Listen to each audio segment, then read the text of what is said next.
Guys, सबसे पहले आप इस ऑडियो को सुनिए। Ja, ich will auch für die anderen leiden, damit die nicht in die Hölle kommen und so.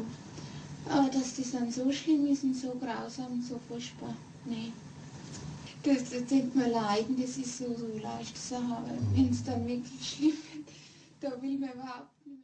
अब इस ऑडियो को सुनिए। Ich bin Nero! Ich bin der dritte im Bunde! कुछ फर्क पता चला? इस वीडियो में कही गई सभी बातें गूगल, यूट्यूब या तो बुक से ली गई हैं। इस वीडियो को केवल इन्फॉर्मेशन के लिए देखें। अगर आप इन वीडियो से डिस्टर्ब होते हैं तो इनसे दूर रहें।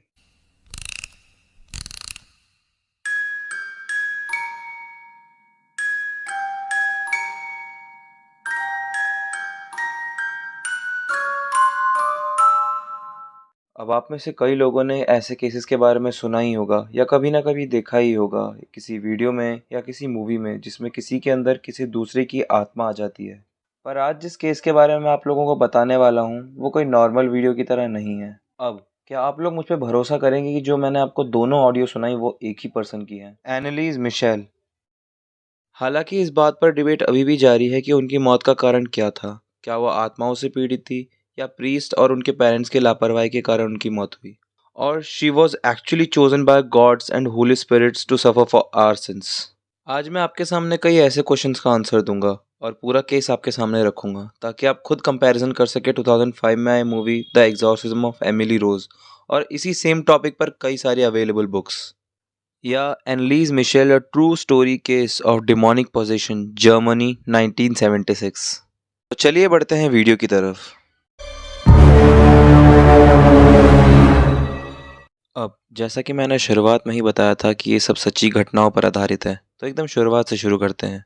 एनलीज Michel was born in 21st September 1952 in Bavaria, West Germany in Roman Catholic family. Her father Joseph and her mother Anna दोनों ही बहुत ज़्यादा धार्मिक थे और उन दोनों ने ही अपने चारों बच्चों को यही सेम शिक्षा दी थी। उनकी तीनों बेटियां डेली क्रिश्चियनिटी की स्टडीज़ लिया करती थीं और तीनों ही बहुत ज़्यादा धार्मिक थी। तो ऐसा क्या हुआ जिसके कारण एनलीज के साथ ये सब हुआ? अब कई आर्टिकल्स में ये भी लिखा है कि उनकी माँ उनके साथ ज़ोर ज़बरदस्ती करती थी ताकि वो क्रिश्चियनिटी की तरफ और बढ़े, और यही कारण था जिससे उन्हें समझ नहीं आया कि उनके साथ जो प्रॉब्लम चल रही है वो स्पिरिचुअल प्रॉब्लम है या कोई मेंटल प्रॉब्लम। उसके बाद सन 1968 में एनलीज जब 16 साल की हुई, she had her first encounter. वो चलती क्लास के बीच में पूरी तरीके से ब्लैकआउट हो गई and she had a seizure. उन्हें क्लास के अंदर दौरे आने लग गए। She suffer from instant collision. और कुछ सोर्सेज में ये भी लिखा है कि वो चकरा कर गिर गईं और कुछ बड़बड़ाने लग गईं, पर लगभग सभी आर्टिकल्स में यही लिखा है कि वो किसी ट्रांस स्टेट में थी। और कुछ समय बाद उनका कांपना भी बंद हुआ और उनको होश भी आ गया, पर शॉकिंगली उन्हें कुछ भी याद नहीं था और इसका कोई साइड इफ़ेक्ट भी नहीं हुआ, हालांकि अभी तक तो नहीं था। लेकिन ठीक एक साल बाद 1969 में she experience second seizure. She woke up at midnight और उन्हें ऐसा फील हुआ कि जैसे उनके ऊपर कोई भारी वज़न है, जिनके कारण ना ही वो ढंग से सांस ले पा रही है ना ही ढंग से हिल डुल पा रही है, जैसे कि स्लीप पैरालिसिस। और वैसे अभी तक आपने अगर मेरी स्लीप पैरालिसिस वाली वीडियो नहीं देखी है तो उसे भी एक बार ज़रूर चेकआउट करें। नाउ अभी एक्सपीरियंस उनके लिए बहुत खतरनाक और अजीब था because she was actually awake to experience it. अब इस छोटी सी घटना के बाद सिलसिले बढ़ते रहे और उनके साथ धीरे धीरे एक्सपीरियंस होते रहे।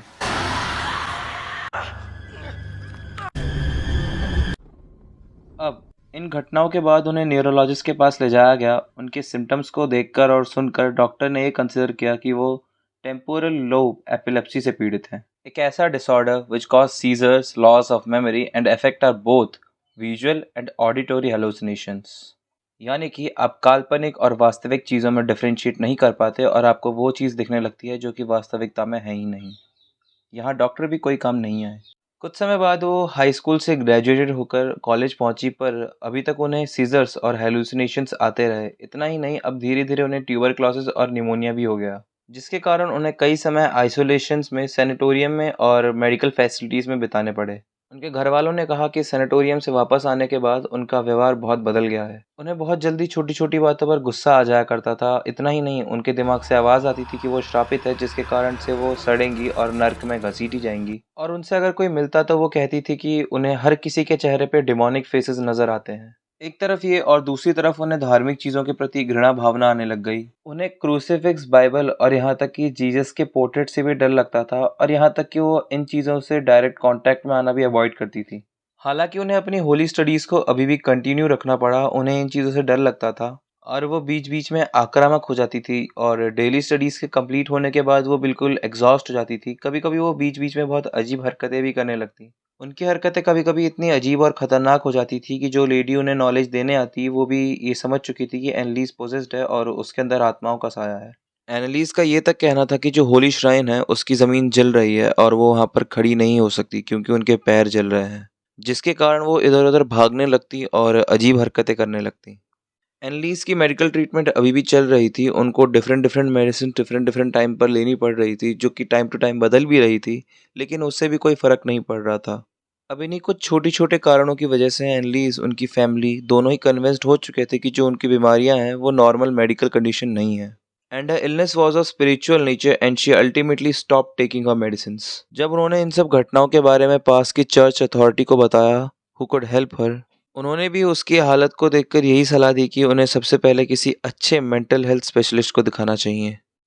एट दिस पॉइंट ईयर 1975, जिस समय तक एग्जॉर्सिस्ट मूवी रिलीज हो चुकी थी, जिसे देखकर कई ऐसे केसेस सामने आ रहे थे जिसमें लोग ऐसा दावा कर रहे थे कि उन्हें डिमोनिक पोजीशन है। मतलब कि ये सब लोगों का बस कहना मात्र था, यानी कि बस वहम, इसीलिए चर्च की अथॉरिटीज इससे थोड़ा घबरा रही थी। लेकिन भाग्य से एनलीज और उसकी माँ को एक प्रीस्ट अर्नेस्ट ऑल्ट का सहारा मिला, जो उनकी मदद करने के लिए तैयार हो गए, जिन्हें यकीन था कि एनलीज मिशेल पजेस्ड हैं। उन्होंने इन सभी बातों की इन्फॉर्मेशन बिशप जोसेफ स्टैंगल को दी, जिन्होंने वहाँ के एक लोकल प्रीस्ट आर्नोल्ड रेंस को सजेस्ट किया, जिनके साथ मिलकर उन दोनों ने एनालिस पर कुछ एग्जामिन्स किए, जिसके रिकॉर्ड्स चर्च को भेजे जाने थे। सारी प्रोसेस खत्म होने के बाद उन्होंने सेम ईयर 24 सितंबर 1975 दोनों फादर्स ने मिलकर एनालिस पर अपना पहला एग्जॉर्सिज्म परफॉर्म किया। फर्स्ट एग्जॉर्सिज्म के दौरान दोनों प्रीस्ट ने ये रिपोर्ट दिया कि बीच में कभी भी एनालिस आक्रामक हो जाती, कभी कभी उन्हें संभालना बहुत मुश्किल हो जाता और कभी कभी वो दोनों फादर्स में से किसी एक पर भी अटैक कर देती। कभी वो बीच में दोबारा से नॉर्मल आवाज़ में बातें करने लगती, कभी वो डिमोनिक आवाज़ में बातें करती। बेसिकली उनकी सारी हरकतें अनप्रिडिक्टेबल थी।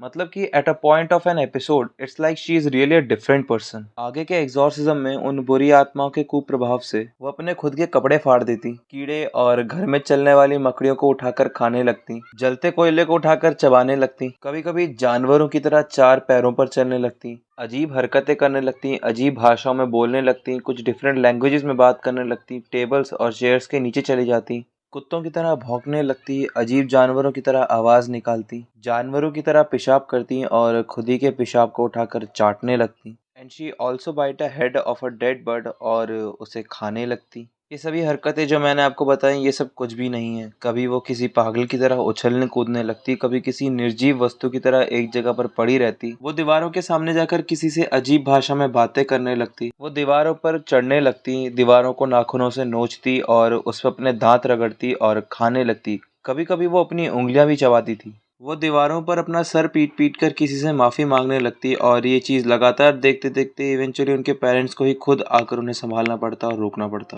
ऐसे करते करते उन्होंने अपने नाखून, दांत और यहाँ तक कि अपनी नी कैप्स तक को तोड़ दिया था, पर ना ही इनसे उन्हें कोई दर्द होता, ना ही फर्क पड़ता। ये चीज़ वो लगातार करती ही रहती, यहाँ तक कि वो रिलीजियस फ्रेजेस को लैटिन भाषा में रिपीट करने लगती। और आप लोगों को तो पता ही होगा कि जो लैटिन है वो नेटिव टंग लैंग्वेज है डीमंस की, और सभी डीमंस इसे यूज़ करते हैं। ये सिलसिले यूं ही चलते रहे, एग्जॉर्सिज्म पे एग्जॉर्सिज्म चलते रहे, पर एनालिस के साथ ये दर्दनाक चीज़ें ख़त्म नहीं हुई। उनके साथ ये हरकतें दिन पर दिन और बढ़ती रही, जिसका हर्जाना सिर्फ उन्हें ही नहीं, उनके पूरे परिवार को भुगतना पड़ा। आगे के कई एग्जॉर्सिज्म के चलते एनालिस बहुत ज़ोरों से चिल्लाती और बहुत डरावनी आवाज़ें निकालती, जिनसे परेशान होकर आसपास के नेबर्स कई बार पुलिस को भी बुला लेते। एक एग्जॉर्सिज्म के चलते वो इतनी आक्रामक हो गई कि उन्होंने घर का कांच तोड़ा और घर से बाहर भाग गई, जिसकी आवाज़ सुनकर आसपास के लोग भी बाहर आ गए। वो भागकर एक अबैंडन्ड बिल्डिंग के अंदर घुस गई। वो किसी जानवर की तरह चार पैरों पर चल रही थी, जिसे देखकर आसपास के नेबर्स भी डर गए। बाद में उनके पेरेंट्स और प्रीस्ट ने मिलकर उन्हें शांत किया। ऐसे एक सेशन के चलते वो इतनी आक्रामक हो गई कि उन्होंने सिर्फ प्रीस्ट पर ही नहीं बल्कि अपने घर वालों पर भी हमला कर दिया। इतना एग्रेसिव नेचर देखकर उन्होंने अपने एग्जॉर्सिज्म को बीच में ही रोका और सब उन्हें एक कमरे के अंदर बंद कर वापस आ गए। फिर वो दिन आया जब फादर आर्नोल्ड रेंस ने फोर्स करते हुए एनलीस के अंदर की आत्माओं को कमांड किया कि वो अपने नाम बताएं। During that single exorcism, the demon would communicate to Renz through a low growling like goblin. There they learned that there were 6 demons inside her. And the 6 spirits were Nero, the Roman dictator, Cain of Cain and Abel infamy, Judas Iscariot, the betrayer, Adolf Hitler, the German dictator, local priest, Fleshman who broke the rules, and last, Lucifer itself, the fallen angel. अब ये सुनकर, देखकर और पढ़कर personally मैं बहुत disturb हुआ। हालांकि मैंने इससे पहले भी इस केस को पढ़ा है और सुना भी है, क्योंकि जब मैंने फर्स्ट टाइम इस केस को सुना था तब मुझे इनमें से कुछ ही के बारे में बस पता था। पर जब आप इन लोगों के बारे में डीपली पढ़ेंगे तो इन सभी का अपना एक डार्क पास्ट है। इन सभी ने अपने अपने एरा में बहुत बुरे काम किए हैं, लोगों को धोखा देकर फंसाने से लेकर लोगों को मारने तक, लोगों को चोट दर्द पहुंचाने से प्रताड़ित करने तक, सारे बुरे काम किए हैं। We are the ones who dwell within. Honey, who shush your head, but talk Queen Habitabbit in the road. And I taste a paraffin and you die. Miglio! Anablio! And I am Lucifer, the devil in the flesh.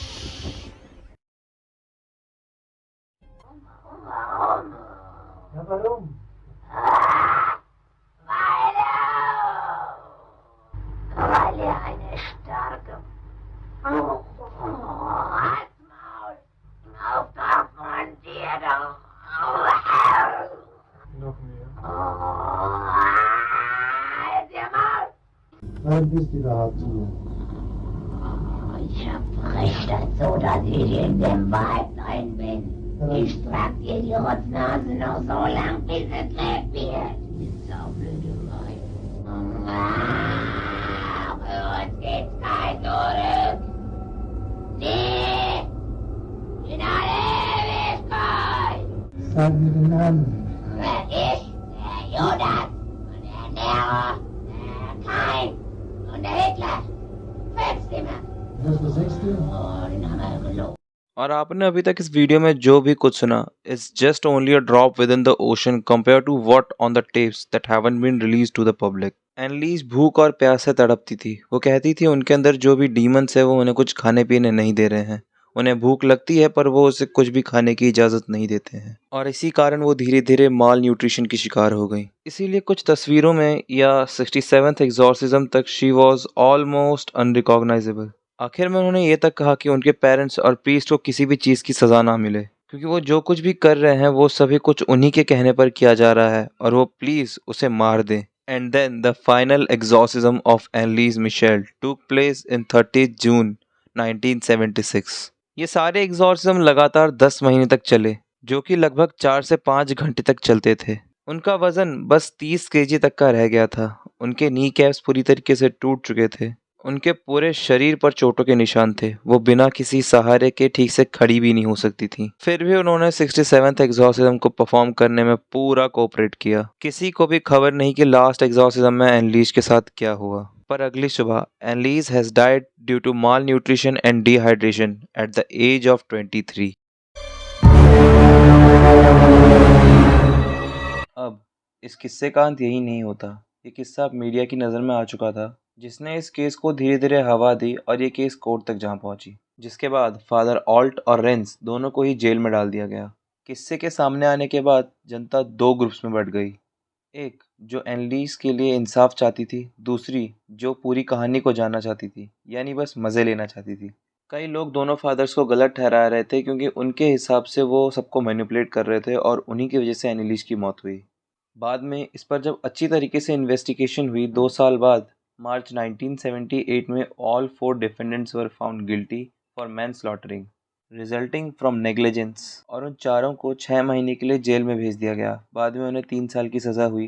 कई बातें ऐसे भी सामने आई कि जो भी लोग investigation में जुड़े थे या फिर इन्वेस्टिगेशन कर रहे थे, उनके साथ भी कई अजीब घटनाएं हुई, जो कि वो बाद में एक्सप्लेन भी नहीं कर पाए, और इन सभी बातों को झूठा बताकर छोड़ दिया गया। बाद में एक और बात सामने आई, जो कि चर्च की अथॉरिटीज़ ने बताया कि जब एनलीज अपनी माँ के साथ कैथेड्रल गई थी हेल्प मांगने के लिए, तब बात करते करते एनलीज का बिहेवियर अचानक चेंज होने लग गया और वैसे ही उनके पीछे का विंडो शैटर हो गया। अब इस पूरी घटना पर जो भी मैंने पढ़ा या फिर देखा या फिर सुना, वो सब मैंने आप सबके सामने रख दिया। अब मैं कंक्लूजन आप पर छोड़ता हूँ कि आप क्या सोचते हैं कि ये एक मेंटल प्रॉब्लम थी या इन सब में आत्माओं का हाथ था। आपका जो भी कंक्लूजन है मुझे कमेंट बॉक्स में ज़रूर बताएं। उम्मीद करता हूँ आज की वीडियो आप सबको पसंद आई होगी। अगर पसंद आई है तो लाइक करें, शेयर करें और सब्सक्राइब करें। धन्यवाद।